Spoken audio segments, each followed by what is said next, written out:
The new minister with responsibility for Bahamasair is committing to making the airline the carrier of choice not only locally but internationally. During a formal introduction to management and staff, Deputy Prime Minister Phillip Davis, along with his parliamentary colleague Renwood Wells, toured Bahamasair's head office and facilities at the airport. Carla Palmer tells us that Minister Davis outlined the national flag carrier's current financial position and his plans for the airline's future.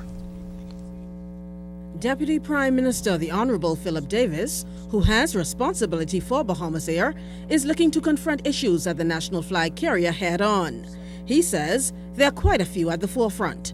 I'm aware that you have issues with labour, with contracts having been expired for more than 2 years. I know there are challenges with the fleet, the aging of the fleet. Mr. Davis's goal remains the same as his predecessors to make Bahamasair a more profitable airline.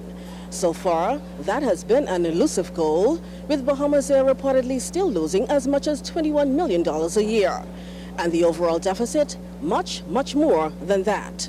We are concerned about what we are finding out to be the deficit to date. During the course of our campaign and having regard to what we were observing, we anticipated a deficit in the neighborhood of 300 million. And it is appearing now that it's going to be much more than that. For years now, Bahamasair has been considered a cash cow, continually subsidized by the government. In moving the national flag carrier away from its present course and pushing it on the right track, out of the red and into the black, the Deputy Prime Minister says the government could be forced to do something it didn't want to. It means that we'll have to borrow sufficient to cover the deficit.